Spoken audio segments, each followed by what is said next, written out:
രാജാ ഷേർ സിംഗ് വൃദ്ധാവസ്ഥയിലാണ്. വാർദ്ധക്യത്തിൽ അദ്ദേഹത്തിന് ഒറ്റ ചിന്ത മാത്രമേ ഉണ്ടായിരുന്നുള്ളൂ: ആരാണ് അടുത്ത രാജാവ്? ഒരു ദിവസം തന്റെ 5 മക്കളെയും രാജാവ് വിളിച്ചു വരുത്തി.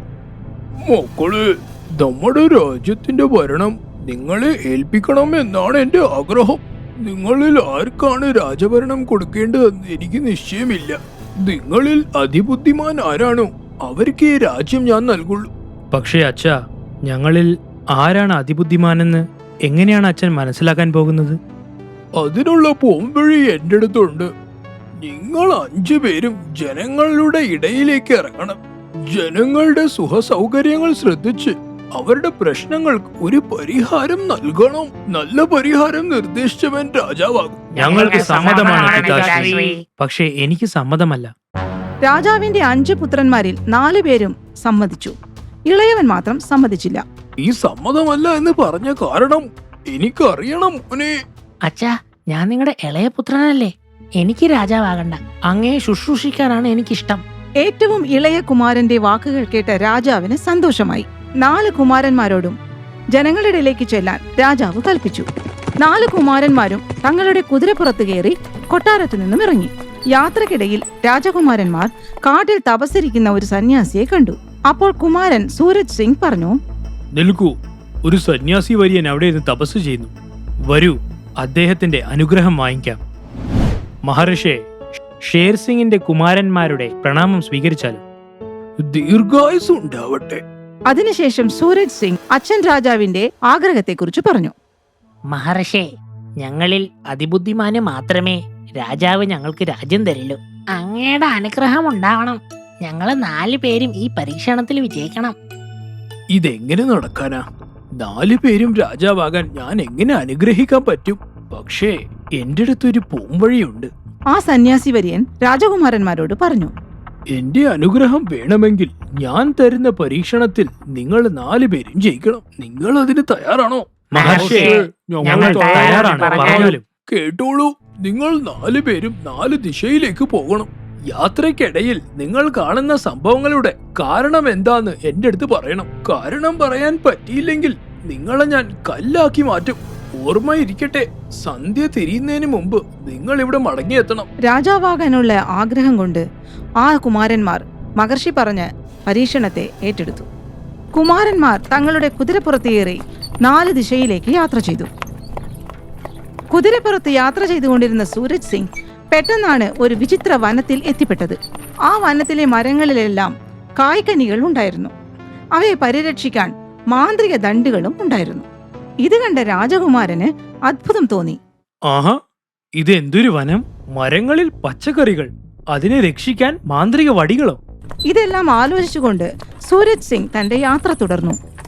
രാജകുമാരൻ ചുറ്റിക്കറങ്ങി. സന്ധ്യയായി. തിരിച്ചു പോകാനുള്ള സമയവുമായി. സന്യാസി പറഞ്ഞിരുന്നു സന്ധ്യ തിരിയുന്ന മുമ്പ് അദ്ദേഹത്തിന്റെ അടുത്ത് എത്തണം. തിരിച്ചു പോയേക്കാം. ആലോചിച്ച് തീരുമാനമെടുത്ത കുമാരൻ തിരിച്ചു യാത്രയായി. തിരിച്ചു പോകുമ്പോഴും ആ വിചിത്ര വനത്തിലൂടെയായിരുന്നു യാത്ര. ആ വനത്തിലെ മരങ്ങളിലെല്ലാം കായ്കനികൾ ഉണ്ടായിരുന്നു. അവയെ പരിരക്ഷിക്കാൻ മാന്ത്രിക ദണ്ഡുകളും ഉണ്ടായിരുന്നു. സൂരജ് അവിടെ വിചിത്രമായ ഒരു കാഴ്ച കണ്ടു. അവിടെ ഉണ്ടായിരുന്ന മാന്ത്രിക വടികളെല്ലാം അരിവാൾ പോലെ മാറി കായ്കനികളെ അറുത്ത് താഴെയിട്ടുകൊണ്ടിരിക്കുകയായിരുന്നു. ഇവിടെ എന്താണ് നടക്കുന്നത്? കായ്കനികളെ സംരക്ഷിക്കേണ്ട മാന്ത്രിക ദണ്ഡുകൾ അരിവാളായി മാറി അവയെ വെട്ടി താഴെയിടുന്നു. എനിക്കൊന്നും മനസ്സിലാവുന്നില്ല. ഇങ്ങനെ ചിന്തിച്ചുകൊണ്ട് സൂരജ് സിംഗ് മഹർഷിയുടെ അടുത്തെത്തി. വരൂ കുമാര, പറയൂ, നീ കാട്ടിൽ എന്താണ് കണ്ടത്? അതിന്റെ അർത്ഥം എന്താണെന്നും പറയൂ. മഹർഷേ, ഞാൻ പോകുന്ന സമയത്ത് കായ്കനികൾ മരത്തിൽ വളരുന്നു. അവയെ സംരക്ഷിക്കാൻ മാന്ത്രിക ദണ്ഡുകൾ ഉണ്ടായിരുന്നു. പക്ഷെ തിരിച്ചു വരുമ്പോൾ ഞാൻ കണ്ടത് ആ മാന്ത്രിക ദണ്ഡുകൾ അരിവാളായി മാറി കായ്കനികളെ അറുത്ത് താഴെയിടുന്നു. ഇതിന്റെ ഒക്കെ അർത്ഥം എന്താണ്? നിനക്ക് എന്താണ് ഇതിൽ നിന്ന് മനസ്സിലായത്? എന്നോട് ക്ഷമിക്കണം മഹർഷേ, ഇതെല്ലാം കണ്ടിട്ട് എനിക്കൊന്നും മനസ്സിലായില്ല. നിനക്കൊന്നും മനസ്സിലായില്ലേ? അങ്ങനെയെങ്കിൽ നിന്നെ ഞാനൊരു കല്ലായി മാറ്റും. ഇത്രയും പറഞ്ഞ ശേഷം സന്യാസി കുമാരനെ ഒരു ശിലയാക്കി മാറ്റി. സന്യാസിയുടെ വെല്ലുവിളി ഏറ്റെടുത്ത് 4 ദിശയിലേക്കും പോയ രാജകുമാരന്മാരിൽ രണ്ടാമനായ ചന്ദ്രസേനൻ തെക്ക് ഭാഗത്തേക്കാണ് പോയത്. അയാൾ ഒരു ഗ്രാമം വഴി പോയിക്കൊണ്ടിരിക്കുകയായിരുന്നു. അവിടെ അയാൾ കണ്ടത് അപ്പോൾ പ്രസവിച്ച ഒരു പശുവിനെയും കുട്ടിയായിരുന്നു. ആശ്ചര്യചകിതനായത് അതുകൊണ്ടൊന്നുമല്ല. ആ കിടാവ് അമ്മ പശുവിന് പാലൂട്ടുന്നു. വിചിത്രമായ കാഴ്ച. ഏ ഞാൻ എന്താ ഈ കാണുന്നത്? കുട്ടി അമ്മയ്ക്ക് പാല് കൊടുക്കുന്നത് വിശ്വസിക്കാനേ പറ്റുന്നില്ലല്ലോ. ഈ അതിശയ കാഴ്ച കണ്ട രാജകുമാരന് ഒന്നും മനസ്സിലായില്ല. ഇത് ആലോചിച്ചുകൊണ്ട് മുന്നോട്ട് പോയെങ്കിലും സന്ധ്യ തിരിയുന്നതിന് മുമ്പ് തന്നെ മഹർഷിയുടെ അടുത്തെത്തി. പ്രണാമം മഹർഷി. പറയൂ കുമാര, നീ കണ്ടതും മനസ്സിലാക്കിയതും ഒക്കെ പറയൂ. ഞാൻ കണ്ട അത്ഭുത സംഭവത്തിന്റെ അർത്ഥം എനിക്ക് മനസ്സിലാവുന്നില്ല. അപ്പോൾ ജനിച്ച കിടാവ് അമ്മ പശുവിന് പാലൂട്ടുന്നു. ഇത് കണ്ടിട്ട് എനിക്കൊന്നും മനസ്സിലായില്ല. അതായത് നിനക്കതിന്റെ പൊരുൾ മനസ്സിലായില്ല? അതെ. പൊരുൾ പറയാത്ത രണ്ടാമത്തെ രാജകുമാരനെയും മഹർഷി തന്റെ ശക്തി ഉപയോഗിച്ച് ശിലയാക്കി മാറ്റി. രാജകുമാരന്മാരിൽ മൂന്നാമത്തവൻ താരാസിംഗ് കിഴക്ക് ദിശയിലേക്കായിരുന്നു യാത്ര ചെയ്തത്. കുതിര സവാരി ചെയ്ത് രാജകുമാരൻ ഒരു നദിയുടെ തീരത്തെത്തി. അവിടെ കുറെ മത്സ്യത്തൊഴിലാളികൾ മത്സ്യബന്ധനത്തിൽ ഏർപ്പെട്ടുകൊണ്ടിരുന്നു. വൃദ്ധനായ ഒരു അരയൻ തന്റെ തലയിൽ ഒരു ചുമട് മത്സ്യവുമായി പോയിക്കൊണ്ടിരുന്നു.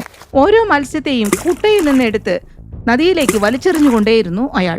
ഇത് കണ്ട താരാസിംഗ് ആലോചിക്കാൻ തുടങ്ങി. മുക്കുവന്മാര് മീൻ പിടിക്കുകയല്ലേ പതിവ്. പക്ഷെ ഈ വൃദ്ധൻ എന്തിനാണ് പിടിച്ച മത്സ്യങ്ങളെ വീണ്ടും നദിയിലേക്ക് വലിച്ചെറിയുന്നത്? എന്തിനായിരിക്കും അത്? വൃദ്ധൻ എന്തുകൊണ്ടാണ് മത്സ്യം വലിച്ചെറിഞ്ഞതെന്ന് ചിന്തിച്ചുകൊണ്ട് അവൻ യാത്ര ചെയ്തു. സന്ധ്യ തിരിഞ്ഞപ്പോഴേക്കും മഹർഷിയുടെ അടുത്തേക്ക് തിരിച്ചെത്തി. വരൂ കുമാര, നീ എന്താണ് കണ്ടത്? നീ കണ്ടതിന്റെ അർത്ഥം എന്താണ്? മഹർഷേ, ഒരു വൃദ്ധനായ മുക്കുവൻ താൻ പിടിച്ച മത്സ്യങ്ങളെ നദിയിലേക്ക് തിരിച്ച് വലിച്ചെറിയുന്നതാണ് ഞാൻ കണ്ടത്. മീൻപിടുത്തമല്ലേ അവരുടെ തൊഴിൽ. എനിക്കൊന്നും മനസ്സിലായില്ല മഹർഷേ. അപ്പോൾ നിനക്കതിന്റെ പൊരുൾ മനസ്സിലായില്ല അല്ലേ? അതെ. പൊരുളറിയാത്ത മൂന്നാമത്തെ രാജകുമാരൻ താരാസിംഗിനെയും തന്റെ മന്ത്രശക്തി ഉപയോഗിച്ച് കൽപ്രതിമയാക്കി മാറ്റി. മറ്റു കുമാരന്മാരെ പോലെ തന്നെ നാലാമൻ ബാദൽ സിംഗും പടിഞ്ഞാറ് നോക്കി യാത്ര ചെയ്തു.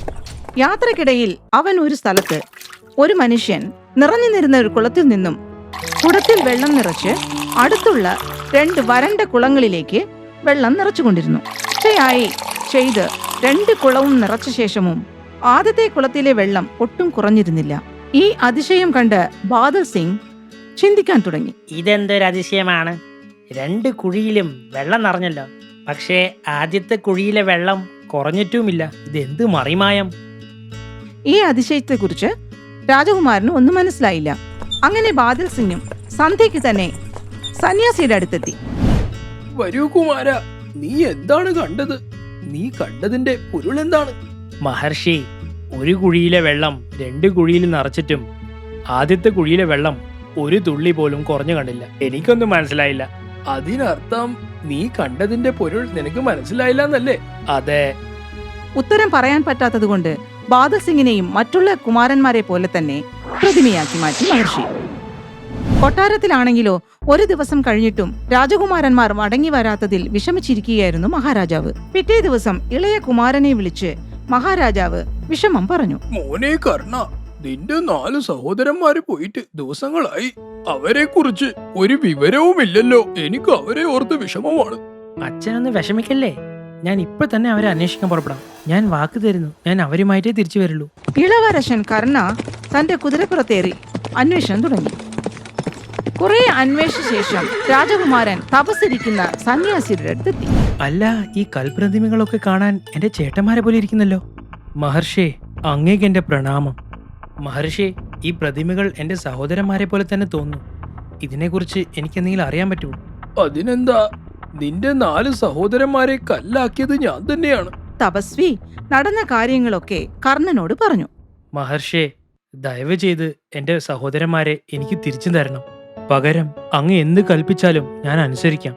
അതിനെന്താ, നിന്റെ സഹോദരന്മാർക്ക് അവര് കണ്ട കാഴ്ചയുടെ പൊരുൾ അറിയില്ലായിരുന്നു. അത് നീ പറഞ്ഞാൽ ഞാൻ നിന്റെ സഹോദരന്മാരെ നിനക്ക് തിരിച്ചു തരുന്നതായിരിക്കും. ഏതെങ്കിലും ഒന്നിന്റെ പൊരുൾ അറിഞ്ഞില്ലെങ്കിൽ പോലും നിന്നെ ഞാൻ കല്ലായി മാറ്റും. തയ്യാറാണോ കുമാര? ഞാൻ തയ്യാറാണ് സ്വാമിജി. ശരി, എന്നാൽ നീ കേട്ടോ. നിന്റെ ആദ്യത്തെ ചേട്ടൻ തന്റെ യാത്രയ്ക്കിടയിൽ കാട്ടിലെ മരങ്ങൾ നിറച്ചും കായ്കനികൾ കണ്ടു. ഒരു മാന്ത്രിക വടി അവയെ സംരക്ഷിക്കുകയായിരുന്നു. പക്ഷെ കുറെ കഴിഞ്ഞ് ആ വടി തന്നെ ഒരു അരിവാളായി മാറി അവയെ വെട്ടി താഴെയിട്ടു. നമ്മൾ നമ്മുടെ സമ്പത്ത് സുരക്ഷയ്ക്കായി മറ്റുള്ളവരെ ഏൽപ്പിക്കുമ്പോൾ നമ്മുടെ ധനം സുരക്ഷിതമാണെന്ന് നമുക്ക് തോന്നും. സൂക്ഷിപ്പുകാരൻ അത്യാഗ്രഹിയായി മാറിയാൽ അവൻ തന്നെ നമ്മുടെ പണം തട്ടിയെടുക്കും. ഇതിന്റെ അർത്ഥം അത്യാഗ്രഹം ദുഷ്ഫലമേ തരുള്ളൂ എന്നാണ്. രാജകുമാരന്റെ പൊരുൾ വിശദീകരണം കേട്ട് മഹർഷിക്ക് സന്തോഷമായി. തഥാസ്തു.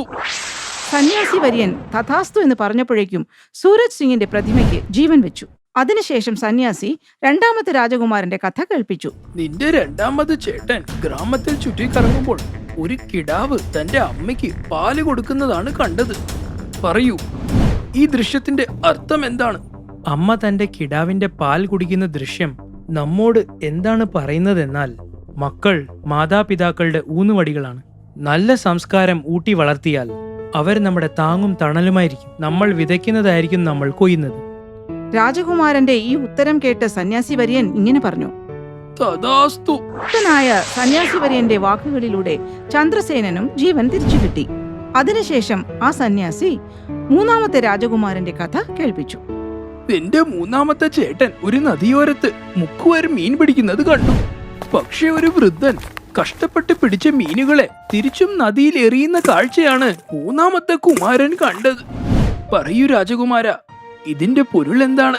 മൂന്നാമത്തെ ചേട്ടന്റെ കഥ സന്യാസിയിൽ നിന്നും കേട്ട് രാജകുമാരൻ അതിന്റെ പൊരുൾ ഇങ്ങനെ വിശദീകരിച്ചു. ആ വൃദ്ധൻ കഷ്ടപ്പെട്ട് പിടിച്ച മത്സ്യങ്ങളെ തിരിച്ച് നദിയിൽ ഒന്നൊന്നായി എറിയുന്നത് നമുക്കിതാണ് പഠിപ്പിച്ചു തരുന്നത്. നമ്മുടെ നാളത്തെ നിലനിൽപ്പിന് നമ്മൾ തന്നെയാണ് സൂക്ഷിക്കേണ്ടത്. മുക്കുവർ എല്ലാ മത്സ്യങ്ങളെയും പിടിച്ചു കഴിഞ്ഞാൽ, അതായത് മരം വെട്ടികൾ നമ്മുടെ കാട്ടിലുള്ള എല്ലാ മരങ്ങളും മുറിച്ചു കഴിഞ്ഞാൽ നമുക്ക് ഭൂമി പിന്നെ ഉണ്ടാവില്ല. ആ വൃദ്ധൻ മത്സ്യങ്ങളെ തിരിച്ചിടുന്നതിന് മൂലം ഭൂമിയിൽ നിന്ന് എടുക്കുന്നത് പോലെ തന്നെ ഭൂമിക്ക് തിരിച്ചു കൊടുക്കുകയും വേണം. എന്നാലേ നമ്മുടെ ഭാവി സുരക്ഷിതമായിരിക്കുള്ളൂ. ഈ അർത്ഥവ്യാഖ്യാനം കേട്ട സന്യാസി സന്തുഷ്ടനായി. തഥാസ്തു.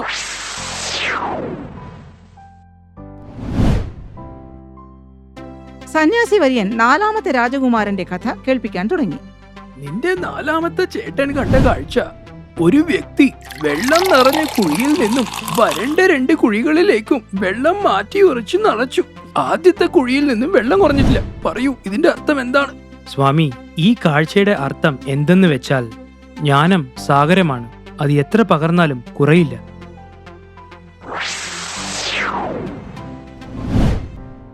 രാജകുമാരൻ മിടുക്കനാണ്. ഞാൻ അതിപ്രസന്നനായി. ഈ 5 പേരിലും നീയാണ് അതിബുദ്ധിശാലി. നിന്നെ പോലെ ഒരു രാജാവ് ഈ കാട് ഭരിച്ചാൽ അത് എല്ലാവർക്കും സുഭിക്ഷമായിരിക്കും. തഥാസ്തു. അച്ഛാ, ഞങ്ങളിൽ 5 പേരിൽ ബുദ്ധിമാൻ കുഞ്ഞനിയൻ കർണൻ തന്നെയാണ്. അങ്ങയ്ക്ക് ശേഷം അവൻ തന്നെയാണ് രാജാവാകേണ്ടത്. ഞങ്ങളുടെ എല്ലാവരുടെയും ആഗ്രഹം കർണൻ രാജാവാകണമെന്ന് തന്നെയാണ്. അതിനുശേഷം തപസ്വിയെ കണ്ടുമുട്ടിയത് മുതലുള്ള എല്ലാ സംഭവങ്ങളെയും രാജാവിനെ പറഞ്ഞു കേൾപ്പിച്ചു. കുമാരന്മാരുടെ അനുഭവങ്ങൾ കേട്ട രാജാവ് സന്തോഷിച്ചു. കർണനെ തന്റെ പിൻഗാമിയായി വാഴിച്ചു. ഭല്ലു കുരങ്ങൻ ഒരു അത്യാഗ്രഹിയായിരുന്നു. പൈസയ്ക്ക് വേണ്ടി അവൻ എന്തും ചെയ്യുമായിരുന്നു. കാട്ടിലെ മറ്റ് സമ്പന്നരായ മൃഗങ്ങളെ കണ്ടാൽ അവന് ഭയങ്കര അസൂയാണ്. എടാ, നോക്കിയാ ചീറ്റ ഭയങ്കര പണക്കാരനാ. അവനെ എല്ലാവരും കാട്ടിൽ അംബാനിന്നാ പറയുന്നത്. നിന്റെ തലയ്ക്ക് എന്താ ഓളണ്ട? 2 മഞ്ഞ കളറിലെ ചെയിനിട്ട് വന്നു കഴിഞ്ഞാലേ അവൻ അംബാനി ആവില്ലടേ. എടാ, അവൻ ഈ കാട്ടിൽ വരുമ്പോ നീ കണ്ടിട്ടുണ്ടാ? ബിച്ചക്കാരനായിരുന്നു. ഒരു നേരം ഞണ്ണാൻ പോലും വഴിയില്ലായിരുന്നു. അങ്ങനെയാണോ? എടാ, നീ ഒരു മിടുക്കനാണല്ലോ. നിനക്ക് എല്ലാവരുടെ ഹിസ്റ്ററി ജോഗ്രഫി കറക്റ്റായിട്ട് അറിയാലോ. ഭല്ലു എപ്പോഴും ഒരു ശതകോടീശ്വരനാകാനുള്ള സ്വപ്നവും കൊണ്ട് നടക്കുന്ന കുരങ്ങനാണ്. ഒരു ദിവസം ഭല്ലു കാട്ടിലൂടെ ഇങ്ങനെ നടക്കുകയായിരുന്നു. അപ്പോൾ വഴിയിൽ അവൻ ഒരു കണ്ണാടി വീണ് കിടക്കുന്നത് കണ്ടു. വാവ്, ഇതെന്ത് ആറന്മുള കണ്ണാടിയോ? ഈ കണ്ണാടി നോക്കി എന്റെ സൗന്ദര്യം മെച്ചപ്പെടുത്താൻ പറ്റും. ഇങ്ങനെ പറഞ്ഞുകൊണ്ട് ഭല്ലു ആ കണ്ണാടി എടുത്ത് തന്റെ മുഖം നോക്കി. തള്ളേ, ഇതാര്? ബ്രാഡ് പിറ്റോ? സൂപ്പർ പൊളപ്പൻ. ഒറ്റ കുഴപ്പേ ഉള്ളൂ, അത് ഈ കവറിങ് ചെയിൻ. എനിക്കെപ്പോഴാ ശുക്രൻ ഒതുക്കിയ എന്റെ അംബാനി ഭഗവാനെ. എനിക്കെപ്പോഴാ ഒരു 24 കാരറ്റ് സ്വർണ്ണ ഇടാൻ പറ്റുന്നു? പെട്ടെന്നതാ കണ്ണാടിയിൽ ഒളിച്ചിരുന്ന ഒരു പിശാച് പ്രത്യക്ഷമായി. നീ നിന്റെ ആഗ്രഹം അതിൽ പറഞ്ഞു. ഞാനിതാ നിന്റെ മുന്നിലെത്തി. എന്റെ അമ്മോ, നീ കണ്ണാടിന്നാണോ പുറത്തു വന്നത്? ശരി, ആരാ നീ? ഞാൻ ആഗ്രഹങ്ങൾ സാധിപ്പിക്കുന്ന ഒരു പിശാചാണ്. നീ ആ കണ്ണാടി നോക്കി എന്ത് ചോദിച്ചാലും ഞാൻ നിനക്ക് വേണ്ടി അത് നടത്തിത്തരും. എടാ, നീ ചത്തിട്ട് അറ്റ്ലീസ്റ്റ് ഒരു 5 നൂറ്റാണ്ടായി കാണും. നീയാണ് എന്റെ ആഗ്രഹം നടത്തി കൊടുക്കാൻ പോന്നെ. ആഗ്രഹമെല്ലാം ഭഗവാനെ നടത്താൻ പറ്റുള്ളൂ, മനസ്സിലായാ? നിനക്ക് എന്റെ വാക്കുകൾ വിശ്വസിക്കാൻ പറ്റുന്നില്ല അല്ലേ? ഒരു കാര്യം ചെയ്, ആ കണ്ണാടി നോക്കി നീ എന്ത് വേണമെങ്കിൽ ചോദിച്ചോ, ഞാൻ ഇമ്മീഡിയറ്റ് ആയിട്ട് നടത്തി തരും. ഓക്കെ ഓക്കെ, അങ്ങനെയാണെങ്കിൽ നീ എനിക്ക് 1 കോടി രൂപ ഇപ്പത്താ. നീ പറയുന്നത് ഞാൻ വിശ്വസിക്കാം. പറ്റുമോ? ഞാൻ നിന്നോട് നേരത്തെ പറഞ്ഞതാ, നിന്റെ ആഗ്രഹങ്ങളെല്ലാം ആ കണ്ണാടിയിൽ നോക്കിയിട്ട് വേണം പറയാനെന്ന്. ഒരു കാര്യം കൂടി എനിക്ക് പറയാനുണ്ട്. ഞാൻ നിന്റെ ഏത് റിക്വസ്റ്റും ഫുൾഫിൽ ചെയ്യും. പകരം നിന്റെ ഒരു കാര്യം ഞാൻ എടുത്തിരിക്കും. നിനക്ക് എന്ത് കാര്യം വേണമെങ്കിൽ അത് നീ എൻ്റെ അടുത്ത് നിന്ന് എടുത്തോ. പക്ഷെ നിനക്ക് എടുക്കാനുള്ള ഒരു കാര്യം എൻ്റെ അടുത്തില്ല. ഞാൻ നോക്കട്ടെ നീ എന്താ എടുക്കാൻ പോന്നേന്ന്. Let's see. എന്നാൽ ശരി, നീ നിന്റെ ആഗ്രഹം ചോദിച്ചോ. ഭല്ലു കണ്ണാടിയോട് ഇങ്ങനെ ആവശ്യപ്പെട്ടു. കണ്ണാടി, എനിക്ക് 1 കോടി രൂപ വേണം. ആ പിശാച് തന്റെ ദുർമന്ത്രവാദം കൊണ്ട് 1 കോടി രൂപ അവിടെ പ്രത്യക്ഷമാക്കി. എടുത്തോളൂ, ഇനി എന്റെ ഊഴം. എടാ, ഈ തേഞ്ഞ റെക്കോർഡ് പോലെ പറഞ്ഞ കാര്യം തന്നെ തിരിച്ച് പറഞ്ഞോണ്ടിരിക്കാതെ. ഞാൻ പറഞ്ഞല്ലേ നിനക്ക് എന്ത് വേണമെങ്കിൽ നീ എടുത്തോ. പക്ഷെ എനിക്കറിഞ്ഞണ നീ എന്താ എൻ്റെ അടുത്ത് നിന്ന് എടുക്കാൻ പോന്നേന്ന്. എടാ പണക്കൊതിയാ, ഞാൻ നിന്റെ അടുത്ത് ഓൾറെഡി ആ കാര്യം എടുത്തു കഴിഞ്ഞു. നിനക്ക് കാശ് തന്നപ്പോ തന്നെ ഞാൻ അതെടുത്തു. എടോ പിശാചേ, പറ, നീ എനിക്ക് 1 കോടി തന്നിട്ട് എൻ്റെ അടുത്ത് നീ എന്ത് തേങ്ങ എടുത്തത്? എൻ്റെ അടുത്ത് നിന്നും നീ എടുത്ത ആ വാല്യൂബിൾ ആയിട്ടുള്ള കാര്യം എന്താന്ന് എനിക്കും അറിയണല്ലോ. പറ പറ, വേഗം പറ. ആ കാര്യം എന്താന്ന് വെച്ചാൽ നിന്റെ അമ്മ.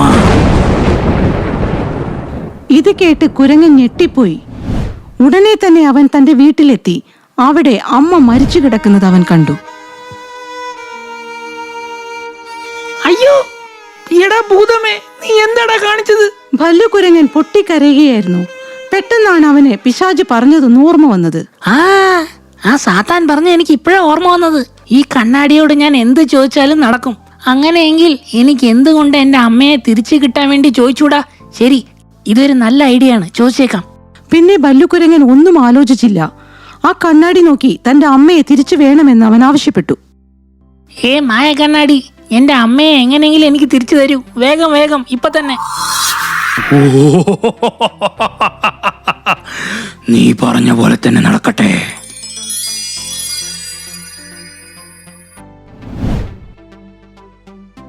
താങ്ക് യു പിശാചേ, നീ എന്റെ അമ്മയെ എനിക്ക് തിരിച്ചു തന്നു. Thank you. നിനക്ക് നമ്മുടെ ഡീൽ ഓർമ്മയില്ലേ? നിന്റെ അമ്മയുടെ ജീവിതത്തിന് പകരം ഞാൻ നിന്റെ പക്കൽ നിന്ന് വേറൊരു സാധനം എടുക്കും. ഭല്ലുക്കുരങ്ങൻ ആകെ ആശയക്കുഴപ്പത്തിലായി. അമ്മയ്ക്ക് പകരം അവൻ തന്നിൽ നിന്നും എന്താണ് എടുക്കാൻ പോകുന്നതെന്ന് അറിയാതെ അവൻ വിഷണ്ണനായി. പിശാച് മറുപടി പറഞ്ഞു. എടാ അത്യാഗ്രഹി, നീ ചക്രവ്യൂഹത്തിൽ കുടുങ്ങിയിരിക്കുകയാണ്. നിന്റെ അമ്മയുടെ ജീവന് പകരം ഞാൻ നിന്റെ അപ്പനെ എടുക്കുകയാണ്. നിമിഷങ്ങൾക്കുള്ളിൽ ഭല്ലുവിന്റെ അച്ഛൻ മരിച്ചു വീണു. അപ്പോൾ ഭല്ലു ഇങ്ങനെ ആലോചിച്ചു. അച്ഛനെ തിരിച്ചു ചോദിച്ചാൽ ഈ പിശാച് വേറെ എന്താണ് എൻ്റെ അടുത്ത് എടുക്കാൻ പോകുന്നത്? ഒരു ഐഡിയയും കിട്ടുന്നില്ലല്ലോ. പക്ഷെ അച്ഛനെ എനിക്ക് വേണ്ടേ? ശരി, നടക്കുന്നത് നടക്കട്ടെ. ഭൂതകണ്ണാടിയേ, എനിക്ക് എൻ്റെ അച്ഛനെ തിരിച്ചു തരൂ പ്ലീസ്. നീ പറഞ്ഞ പോലെ തന്നെ നടക്കട്ടെ. കുറച്ചു നിമിഷത്തിനുള്ളിൽ ഭല്ലുവിന്റെ അച്ഛനും ജീവിതത്തിലേക്ക് തിരിച്ചു വന്നു. പക്ഷേ വിചിത്രമായ ഒരു കാര്യം എന്തെന്ന് വെച്ചാൽ ഭല്ലുവിന്റെ വീട്ടിൽ ആരും മരിക്കാനില്ല എന്നതാണ്. എന്റെ ഭൂതമേ, കൊള്ളാം കൊള്ളാം, നിനക്ക് എന്റെ മേലെ ദയ തോന്നിയോ? എന്റെ അപ്പനെ നീ തിരിച്ചു തന്നു. എന്റെ വീട്ടിൽ നിന്നും നീ വേറെ ആരുടെ ജീവൻ എടുത്തില്ലല്ലോ. നമ്മുടെ ഡീല് പ്രകാരം ഞാൻ നിന്റെ അടുത്ത് നിന്ന് എന്തെങ്കിലും ഒരു സാധനം എടുക്കും. പക്ഷെ ഇപ്രാവശ്യം നിന്റെ കുടുംബത്തിലെ ആരുടെ ജീവനും എടുക്കുന്നില്ല. പകരം നിന്റെ സുഹൃത്ത് ഗുന്നുകഴുത എടുക്കുകയാണ്. പിശാച് സുഹൃത്തായ ഗുന്നുകഴുതയുടെ ജീവൻ എടുത്തു. ഇതറിഞ്ഞ കുരങ്ങൻ ഉള്ളുകൊണ്ട് സന്തോഷിച്ചു. ഗുന്നുകഴുതയാണ് എടുത്തത്. അത് കുഴപ്പമില്ല, എനിക്ക് വലിയ കാര്യമൊന്നുമില്ല. ഫ്രണ്ടല്ലേ, അതുകൊണ്ടെന്താ. ഞാനിപ്പോ ഈ മായ കണ്ണാടിയുള്ള ഒരു ആഗ്രഹം ചോദിക്കാൻ പോവാണ്. അത് കേട്ട് കഴിഞ്ഞാലേ ഈ കണ്ണാടി തന്നെ ഞെട്ടിപ്പോവും. ഭല്ലു ഒരു അത്യാഗ്രഹിയായ കുരങ്ങനായിരുന്നല്ലോ. അത്യാഗ്രഹം നാശത്തിലേക്കേ എത്തിക്കുള്ളൂ എന്ന് എല്ലാവർക്കും അറിയാം. പക്ഷെ ഭല്ലു കുരങ്ങൻ ഇതൊന്നും ബാധകമല്ല. അവന് ഒറ്റ ലക്ഷ്യമേ ഉള്ളൂ, അതിസമ്പന്നനും അധികാരമുള്ളവനുമാകണം. ഈ പ്രാവശ്യം ഞാൻ മായ കണ്ണാടിയോട് സാധാരണ കാര്യം നല്ല ചോദിക്കാൻ വന്ന. കേട്ട് കണ്ണാടിയെ ഞെട്ടിപ്പോവും. കാട്ടില് ജീവിക്കുന്നതിന്റെ ലക്ഷ്യം എന്തായിരിക്കും? കാട്ടിലെ മഹാരാജാവാവണമെന്ന്. അല്ലാതെ പിന്നെ ഈ കാട്ടുരാജാവാകണമെങ്കിലേ ഈ സിംഹരാജാവിനെ കൊല്ലണല്ലോ. പിന്നെ താമസിച്ചില്ല. കണ്ണാടി നോക്കി ആഗ്രഹം ചോദിച്ചു ഭല്ലു. മായ കണ്ണാടി, എന്റെ ആഗ്രഹം നീ നിറവേറ്റ്. എനിക്ക് കാട്ടിലെ രാജാവായേ പറ്റൂ. അതുകൊണ്ട് നീ ഒരു കാര്യം ചെയ്. ഇപ്പൊ ഉള്ള മഹാരാജാവായ സിംഹത്തിനെ നീ തട്ടിക്കള. പിന്നെ ഇമ്മീഡിയറ്റ് ആയിട്ട് എന്നെ രാജാവാക്ക്. നീ ആഗ്രഹം ചോദിച്ചു, ഞാൻ ഇമീഡിയറ്റ് ആയി പ്രത്യക്ഷമായി ബല്ലു. എന്റെ അമ്മച്ചിയെ അത്യാഗ്രഹി എന്ന് വിളി ബല്ലു ആയല്ലോ. ആദ്യം നീ പ്രത്യക്ഷപ്പെട്ടപ്പോ എന്നെ എന്താ വിളിച്ചത്? അത്യാഗ്രഹി കൊരങ്ങൻ. ഇപ്പൊ ബല്ലു. എന്താണ് ഈ ചേഞ്ചിന്റെ കാരണം? നീ എന്റെ ആഗ്രഹങ്ങളെല്ലാം നിറവേറ്റുന്നവനല്ലേ, അതുകൊണ്ട് നീ പറയുന്നത് ഞാൻ വലിയ കാര്യമാക്കുന്നില്ല കേട്ടാ. അല്ലെങ്കിൽ മോഹൻതയുടെ ഷേപ്പ് മാറ്റിയാണ് ഞാൻ. ശരി ശരി, വേഗ സിംഹരാജാവിനെ തട്ടിക്കളഞ്ഞിട്ട് എന്നെ രാജാവാക്ക്. കമാൺ.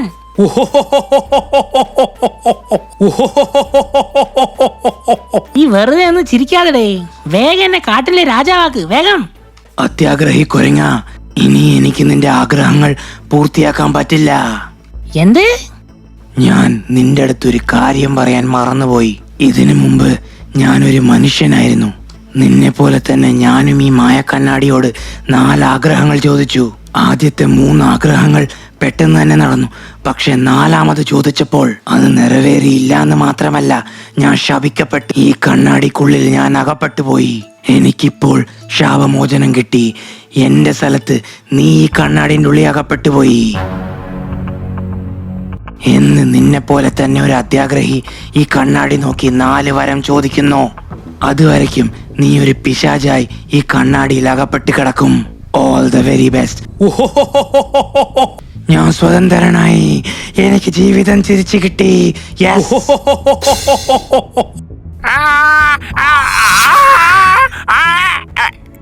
എനിക്ക് ഈ കണ്ണാടിയിൽ നിന്ന് രക്ഷപ്പെടണമെങ്കിൽ തീരാതെ മോഹങ്ങളുള്ള ഒരു അത്യാഗ്രഹിയെ കണ്ടുപിടിക്കണമല്ലോ. വേഗം വാ എന്റെ അത്യാഗ്രഹി. അപ്പോൾ ആ വഴിയെ യാത്ര ചെയ്തുകൊണ്ടിരുന്ന അത്യാഗ്രഹിയായ ഒരു വ്യാപാരിയുടെ കണ്ണിൽ ആ മായ കണ്ണാടി പെട്ടു. ഹായ്, ഇതൊരു പൊളപ്പം കണ്ണാടിയാണല്ലോ. ഞാൻ എങ്ങനെയാ ഇരിക്കുന്നെന്ന് നോക്കട്ടെ. കണ്ണാടിയിലേക്ക് നോക്കിയ വ്യാപാരി ഭല്ലുകുരങ്ങൻ ചെയ്ത അതേ തെറ്റ് ആവർത്തിച്ചു. എന്ത് ഹാൻസമാ എന്നെ കാണാൻ. സൂപ്പർ. ഒരു പെണ്ണ് മാത്രം എന്റെ കൂടെ ഉണ്ടായിരുന്നെങ്കിൽ ജീവിതം അടിപൊളിയായനെ.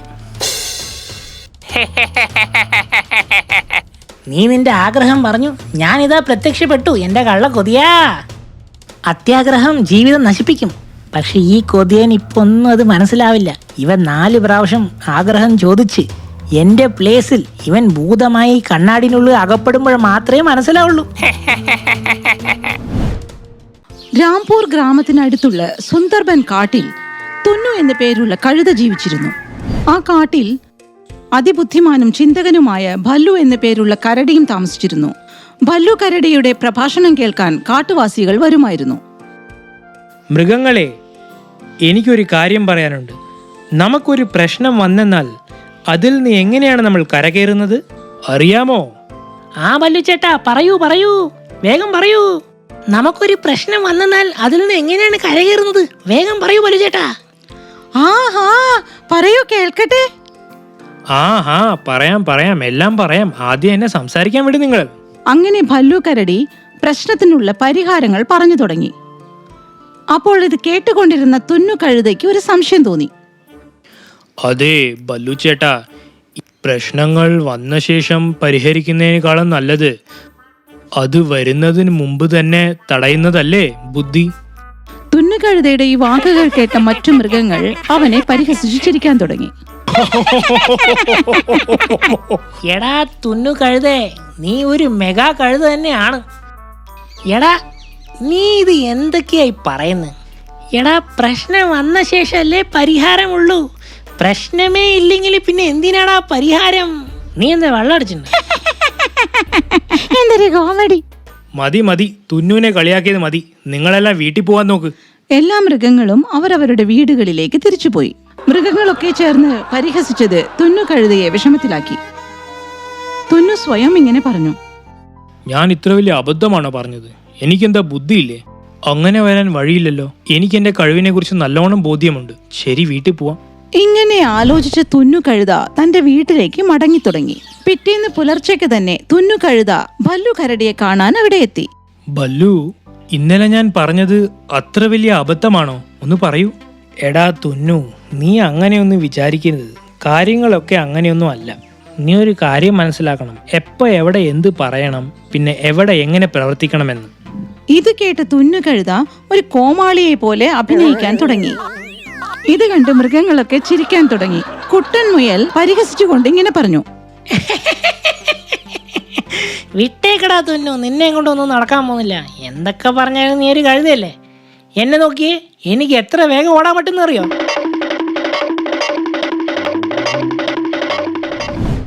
അതെ അതെ, മുയലുകുട്ടൻ പറഞ്ഞത് സത്യമാണ്. അവൻ എത്ര ഭംഗിയിൽ ഓടാൻ പറ്റുന്നുണ്ട്. എന്നെ നോക്കൂ, എത്ര ബുദ്ധിശാലിയാണ് ഞാൻ. ബാക്കിയുള്ളവരും ഇങ്ങനെയൊക്കെ പറഞ്ഞ് തുന്നു കഴുതയെ വേദനിപ്പിച്ചു. ഇതൊക്കെ കേട്ട് തുന്നു കഴുതയുടെ മനസ്സ് തകർന്നുപോയി. പിറ്റേ ദിവസവും മൃഗങ്ങളെല്ലാം ഭല്ലു കരടി താമസിക്കുന്ന സ്ഥലത്തെത്തി. ശരി ശരി, നിങ്ങളൊക്കെ നിങ്ങൾക്ക് അറിയാവുന്ന വിദ്യകളൊക്കെ കാണിക്കൂ. നിങ്ങൾക്ക് എന്തൊക്കെ വിദ്യകളാണ് അറിയുന്നത്? ആദ്യം ഞാൻ എന്റെ കല കാണിക്കാം. അതിനുശേഷം ഞാൻ എന്റെ പരിപാടി തുടങ്ങും. അതിനുശേഷം ഓരോ മൃഗവും അവരവർക്കറിയുന്ന കലാപരിപാടികൾ അവതരിപ്പിച്ചു. അപ്പോൾ ഭല്ലു കരടി തുന്നു കഴുതയോടായി പറഞ്ഞു: എടോ തുന്നു, തനിക്കറിയാവുന്ന വിദ്യ ഇവിടെ കാണിക്ക്, ഞങ്ങളെല്ലാവരും ഒന്ന് കാണട്ടെ. ഭല്ലു കരടി പറഞ്ഞതും തുന്നു കഴുത അപശ്രുതിയോടുകൂടി പാടാൻ തുടങ്ങി. തുന്നു കഴുതയുടെ അപശ്രുതി പാട്ട് കേട്ട് മൃഗങ്ങളെല്ലാം ചിതറിയോടി. അത്രയ്ക്കും മോശമായിരുന്നു അവന്റെ പാട്ട്. തുന്നു കഴുത പാട്ട് പാടിക്കഴിഞ്ഞ് കണ്ണു തുറന്നു നോക്കിയപ്പോൾ അവിടെ കണ്ട കാഴ്ച: അയ്യോ, ഇതെന്താ? ഇവരെല്ലാം എന്റെ പാട്ട് കേട്ട് ഓടിപ്പോയതാണോ? അത്ര മോശമാണോ എന്റെ പാട്ട്? ഇങ്ങനെ പറഞ്ഞ് കരഞ്ഞുകൊണ്ട് കഴുത ദൂരെ ഒരിടത്തേക്ക് പോയി. അവിടെ ഇരുന്ന് സാധകം ചെയ്യാൻ തുടങ്ങി. ഞാനൊരു കഴുതയാണ്, എന്റെ ശബ്ദം അടിപൊളിയാണ്, ഞാൻ നല്ലോണം പാടും, പക്ഷെ എന്റെ പാട്ട് കേട്ട് എന്റെ ഫ്രണ്ട്സ് എല്ലാം ഓടും. മൈ ഫ്രണ്ട്സ്, ഞാനൊരു കഴുത, എന്റെ ശബ്ദം അടിപൊളി. ഇങ്ങനെ ദയനീയമായി പാടിക്കൊണ്ടിരിക്കുന്ന കഴുതയുടെ അടുത്തേക്ക് സുന്ദരി എന്നു പേരുള്ള ഒരു അണ്ണാൻ എത്തി. ഹലോ, ആരാണ് നിങ്ങൾ? ഇതിനു മുമ്പ് ഞാൻ കണ്ടിട്ടില്ലല്ലോ. എന്റെ പേര് ടുന്നു, ഞാൻ ഇവിടെ സാധകം ചെയ്തുകൊണ്ടിരിക്കുക. ഓ, അങ്ങനെയോ? അപ്പൊ നിങ്ങൾ പാട്ട് പാടാൻ പരിശീലിക്കുകയാണോ? ആ, എന്റെ സുഹൃത്തുക്കൾ എന്റെ പാട്ട് കേട്ട് ഓടിപ്പോകുകയാണ്. എനിക്ക് ഒറ്റ കഴിവേ ഉള്ളൂ, പാട്ട് പാടുന്നത്. എനിക്ക് പാട്ട് പാടാൻ ഭയങ്കര ഇഷ്ടമാണ്. പക്ഷെ അവരൊക്കെ എന്നെ കഴുതാന്ന് വിളിച്ച് കളിയാക്കും. ടുന്നു, നീ വിഷമിക്കേണ്ട കേട്ടോ, നിന്നെ ഞാൻ പാട്ട് പഠിപ്പിക്കാം. എനിക്കും പാട്ട് പാടാൻ വല്ലാത്ത ഇഷ്ടമാ. ഞാൻ നിന്നെ പാട്ട് പഠിപ്പിക്കും. എങ്ങനെയെന്നറിയോ? നിന്റെ പാട്ട് കേട്ടാൽ ഒരുത്തരും ഇരുന്ന സ്ഥലത്ത് നിന്ന് എഴുന്നേറ്റ് പോവില്ല. അത്ര വശ്യമായി പാടാൻ നിന്നെ ഞാൻ പഠിപ്പിക്കും. സുന്ദരി അണ്ണാന്റെ വാക്കുകൾ കേട്ട് തുന്നു കഴുതയ്ക്ക് സന്തോഷമായി. അന്നു മുതൽ സുന്ദരി അണ്ണാന്റെ വീട്ടിലെത്തി കഴുത പാട്ട് അഭ്യസിക്കാൻ തുടങ്ങി. പാട്ട് പഠിക്കാൻ തുടങ്ങി കുറച്ചു ദിവസങ്ങൾക്ക് ശേഷം, ഇപ്പൊ നിങ്ങൾ ഞാൻ പഠിപ്പിച്ച പാട്ടൊന്ന് പാടൂ, ഞാൻ കേൾക്കട്ടെ. നിങ്ങൾ ശരിക്കും പാട്ട് പഠിച്ചിട്ടുണ്ടോ ഇല്ലയോ എന്ന്. പാട്ട് അഭ്യാസം തുടങ്ങിയതിനു ശേഷം കഴുത ആദ്യമായി പാടി. ആഹാ, തുന്നു കഴുതേ, എത്ര ഭംഗിയിലാണ് നീ പാടിയിരിക്കുന്നത്. പോയി വരൂ തുന്നു, ഈ പാട്ട് ഉറപ്പായിട്ടും എല്ലാവരും വശപ്പെടുത്തും. വീട്ടിലേക്ക് പോകുന്ന വഴിക്ക് തുന്നു കഴുത സുന്ദരി അണ്ണാൻ പഠിപ്പിച്ച പാട്ട് പാടിക്കൊണ്ടായിരുന്നു പോയിരുന്നത്.